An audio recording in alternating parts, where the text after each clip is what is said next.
Playing Yu-Gi-Oh in your 30s is different. For good reason. We're all older. A lot of us been playing Yu-Gi-Oh for 20 years. And especially me, I'm 35 and I've been playing Yu-Gi-Oh since the beginning. And I want to make this video just to give you guys the reality of what it's like playing this game at a highly competitive level in your mid 30s. Now, obviously, I'm not the best player in the world, but I have a few credentials under my belt. I used when I was younger, my mid 20s, early 20s. I've top 8 at regionals. I've topped the YCS one time, and I've done consistently great in the U game at locals. And I still do good locals to this day. There's not one year where I don't win a locals a few times in a year, maybe multiple times in a year, or at least finish at least X1. So I have a lot of competitive experience in my belt. And I want to talk about that today because that's something I don't really see a lot on the YouTube space and give you guys a harsh reality of being a competitive player in your 30s.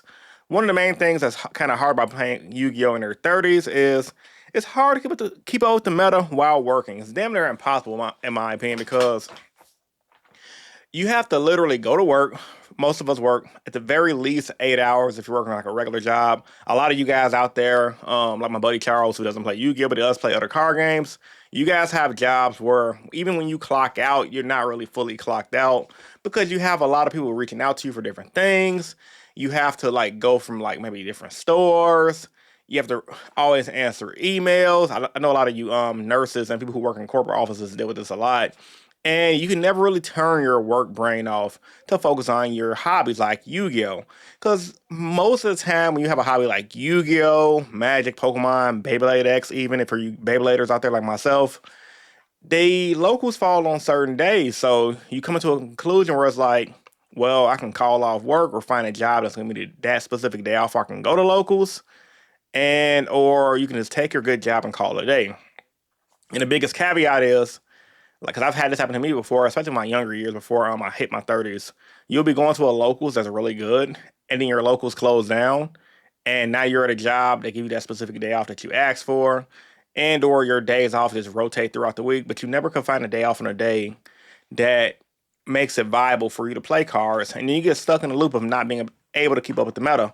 I experienced this a lot pre-lockdown around 2018, 2019, right around the time where I didn't really get my nationals invite for the first time in like ever since I started being competitive and like hyper competitive in Yu-Gi-Oh in 2012, and it sucked. I gotta tell you, like I was still able to make content, I was still able to go to locals here and there, but I was so out of the loop. Every time I read my opponent's cards, I'm like, what does that card do? When did that card come out? So it's definitely harder keeping up the game the older you get. And it's mainly because we all have lives. And I will say this video is inspired by Team APS's video, or APS and Fly. I forgot what channel he dropped that video on. It's about the late stage Yu-Gi-Oh! And honestly, a lot of us Yu-Gi-Oh! Players in our late stages in our life. Not literal late stages, like we're in our 50s and 60s. Some are. However, most of us at this point that are playing competitively are in our 30s. A lot of early 20s, a lot of Gen Zers for sure. But a lot of the OGs are in their 30s now, and it's definitely hard to keep up with the younger guys because we just don't have that extra time. I also want to go into the fact that when you're in your 30s, even if you're a good player, like I consider myself a really good player, you don't have time to play tests like that. Online simulators suck. Just want to bring it out there. Yeah, we have Duel and Book. Yeah, we have Master Duel. But the best play testing you're ever going to get, and obviously there's some people in their 30s who have good testing groups, but if you don't have a solid play testing group, that's going to make or break your card game career. Use myself for an example. I have people I can play test with at locals, but I don't have a testing group. And that's mainly for two reasons. One, I have a kid. My son's 13. I don't always have time to go to somebody's house that live on the other side of town to go play test before an event. I might be able to do it every once in a while, like I've have done in the past before. But the older I've gotten, the more when I get it off of work, I don't feel like going to go play test for 3, 4 hours and hanging out. I just want to chill, relax, hang out with my kid, watch a movie, watch some YouTube videos, go to sleep, rinse, repeat, and hit the gym. But unless you got people who are actively coming to you or you going to them and you guys are constantly in those testing circles, it is going to be hard as hell for you guys to keep up with the people who have those testing groups and the younger guys who don't have a lot of responsibilities, who may be still living with their families that's not paying rent, who may still be, just don't have the mindset of, okay, I got to get my life more in order. I got a kid to take care of. I gotta buy groceries. I gotta hit the gym. Who are just coasting, and I see it all the time. A lot of the people who've been winning events recently are younger. Now, is there older people who do good? Yeah, there's like you have your trips, you have your team Sams who are in their later years in their 20s to early 30s probably, who have those testing circles. But those are a very small percentage of people, and that's mainly because a lot of people like Triff, for example, Sam, they're entrepreneurs, they're self-made people. The average Yu-Gi-Oh player is not self-made. The average Yu-Gi-Oh player, unless you're a business owner, and even if you're a business owner, depending on the business you're in, you're not gonna have a lot of time to play Yu-Gi-Oh. Maybe once or twice a week, if that. Maybe once, twice a month, if that. But most of the time, you're just gonna be grinding in your business unless you turn Yu-Gi-Oh into your lifestyle, like a Team Sam or a Triff have, where it's like that's their career and they're making good money off of it. I'm pretty sure six figures are close to it. So unless you're that person, you're just not gonna be able to keep up. And that's one of the harsh realities I wanted to bring up because it kind of sucks because you still have that fighting spirit, but this is one of the things where it's kind of like, yeah, this sucks, but I just want to let you guys know that's one of the reasons why a lot of y'all just don't do well. Now, like I said, as far as the online seminars sucking, once again, it just I really wish we had a real simulator similar to IRR Yu-Gi-Oh, but Konami gave us Master Duel.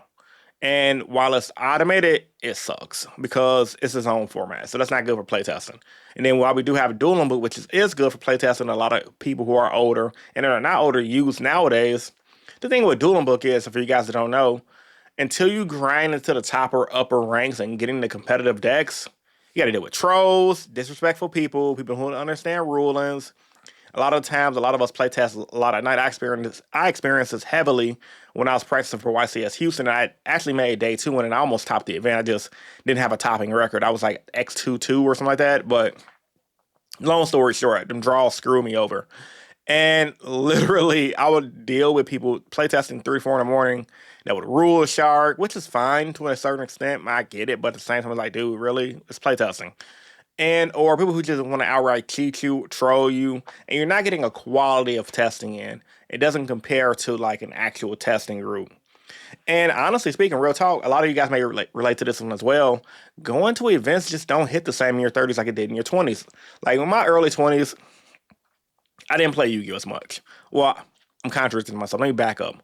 In my late teens, early 20s. Because I got back into Yu-Gi-Oh in 2012. So technically I was 22 years old when I started my real competitive Yu-Gi-Oh stride.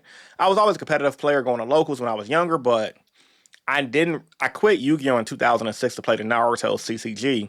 And in that game, when I turned 18, I was traveling a lot. I didn't go to prom. I skipped prom because I didn't have a girlfriend at the time. The girl I was dating, she went to a different school. We stopped talking. And I'm like, screw this. I'm not going to prom. I'm going to this big event with my buddies. So we went on a road trip with my buddies. And we went to a Naruto equivalent of a YCS. And it was the most exciting thing in the world because I've always wanted to be the guy that did the competitive gaming thing in my younger years. And when I turned 18, I was able to do that from 18 to 21. I was just competitive gaming, going to Ohio, which is Origins game for going to Gen Con for Naruto events. I went to California, well, to the West Coast for Naruto event, not California, but on Washington State. So I did a lot of traveling with my buddies, like going to Detroit, going to Minnesota, hitting these local TCG events, and it was some of the best years of my life. And I had a girlfriend at the time, my son's mom. We were still together, and I didn't really care about dating. I had buddies I was hanging out with, and I was making good memories.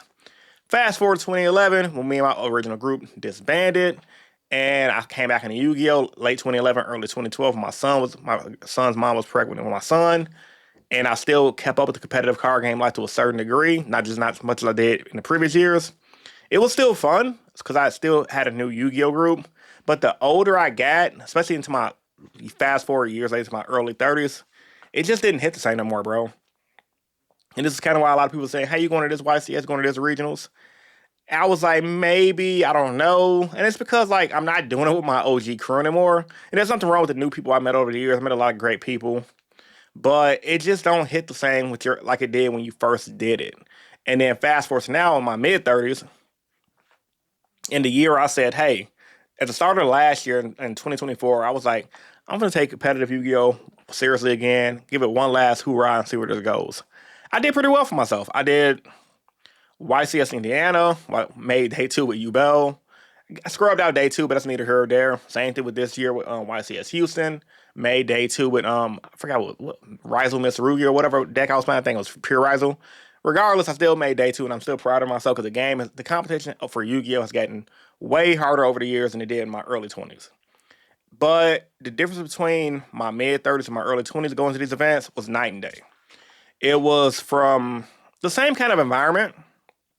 You got your Yu-Gi-Oh players, you got your traders, you got your vendors, you got everyone in the room. But the experience was like, man, I remember back in the day when we used to hit the Indiana Convention Center for Gen Con. Or, man, I remember going through this experience and that experience. I remember talking to so-and-so, and I remember these dudes got into a fight over here.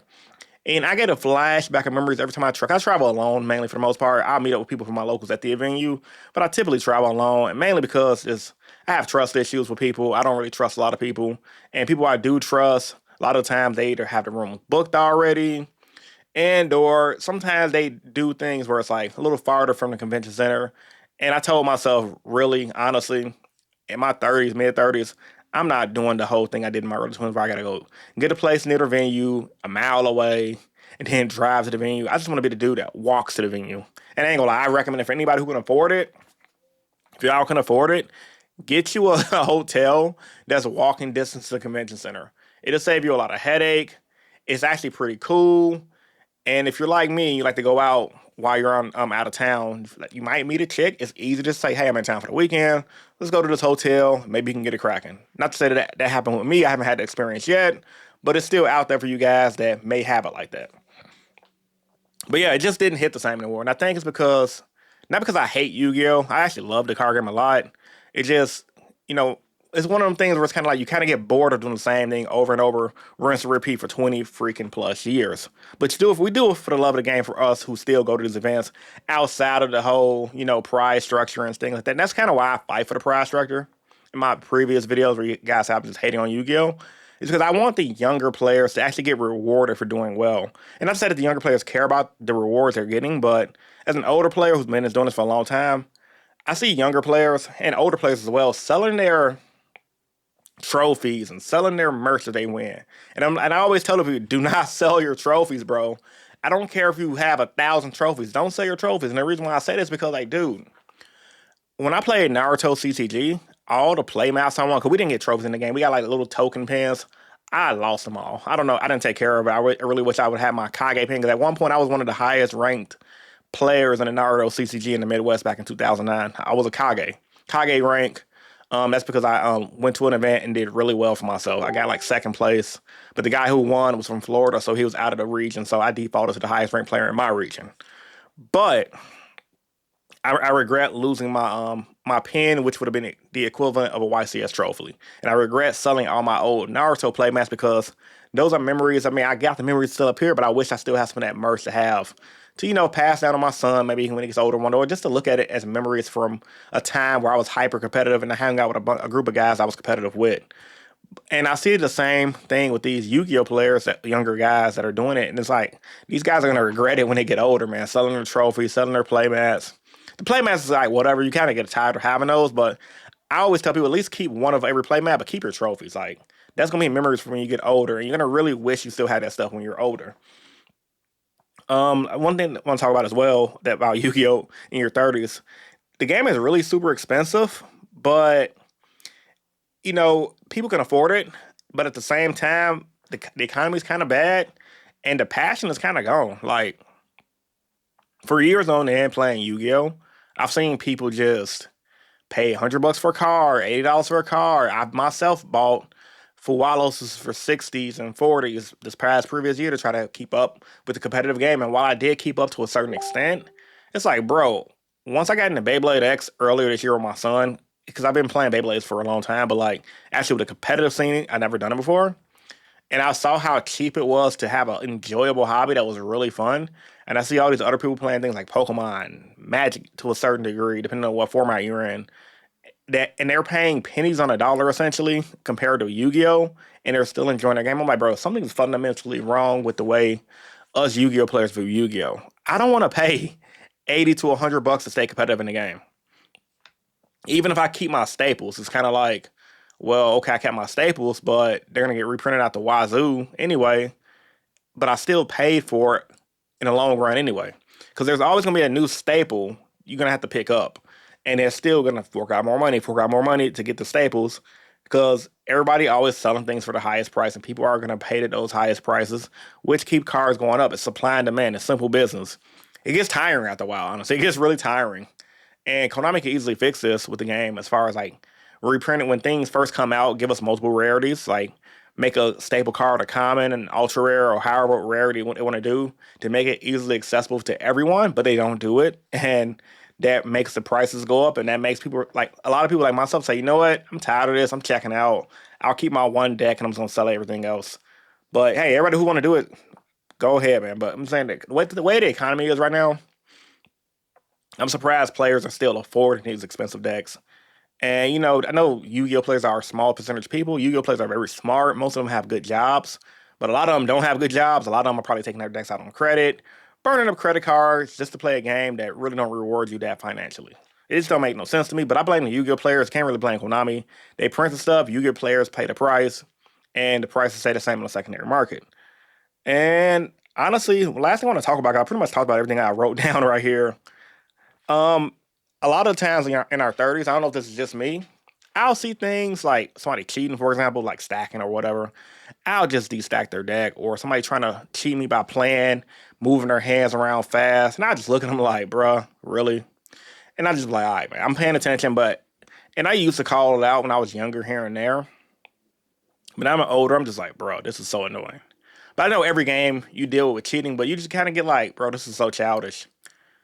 Like, what happened to just playing the game for having fun instead of just trying to win by any means necessary? I can say we had real money on the line, but we don't. So you got your set of players who actually want to have a good game, who actually want to enjoy the game, and then you got your players who've been playing forever, who are just super hyper sweaty, as the young kids say nowadays, who are just doing everything they can, scummy to win, just to say they're a good Yu-Gi-Oh player, or just to say they didn't scrub out the event so early. And it's just like, damn, dude, you're a loser. I just be looking like, all right, man, you got it, dog. I call it out if it's like blatant cheating, but you can kind of peep the signs of someone's trying to cheat, especially if you've been doing this a long time. And you're just like, I see what kind of BS you're on. Okay, it is what it is. Like my buddy David said it best in the YCS Houston. He played a guy that was trying to like shark him in things throughout the game after it was like a side event he was in. And they had like a pretty cool game, but dude tried to shark him and rule shark him and everything. And dude was trying to get him to get a game loss, and he was like, "All right, man, I still kind of BS you on." He was real professional with the dude, and end up 2 on the dude in like game 3 or whatever. And that's how I be like, man, this shit, it gets lame after a while. And it's funny because like I meet older guys like myself who are getting back into Yu-Gi-Oh because of Master Duel, and they want to go to play IRL for a long time sake. And I tell them like, man, look, Yu-Gi-Oh is cool, it's fun, but the game is hyper expensive. And if you're a guy like myself who you don't like people talking crazy to you when they lose, don't play Yu-Gi-Oh! Because you're gonna want to punch somebody in the mouth. Just don't play Yu-Gi-Oh! Or if you do play Yu-Gi-Oh!, go into the game mindset of the game is positive, but some people will bring that ignorance out of you, and just don't let it get to you when you play. But anyway, man, this is the harsh reality of playing Yu-Gi-Oh! In your 30s. Like I said, I'm in my mid 30s, I'm 35, and I love the game. I'm not gonna quit anytime soon, but I've definitely slowed down a lot, which is why you guys have not seen a lot of content. I'm trying to keep at least one video a week. I'm not taking YouTube as serious anymore, obviously, which is why this video doesn't have any editing outside of my green screen. Like I said, I've been enjoying my other hobbies like Beyblade X. I've been considering Pokemon TCG. But like I said, Yu-Gi-Oh! Is a fun game. I might not even play any more TCGs. I've been playing TCGs for a long time. I'm just kind of burnt out on TCGs in general, if I'm being honest. But it's just one of them things. I'm just saying the perspective of the game from an older guy who's been doing it a long time. And want to know, and just curious and see if a lot of you guys feel the same way I do. Like, I'm probably never going to quit Yu-Gi-Oh! 100%. I'm going to still keep my hero deck because I am rogue hero, right?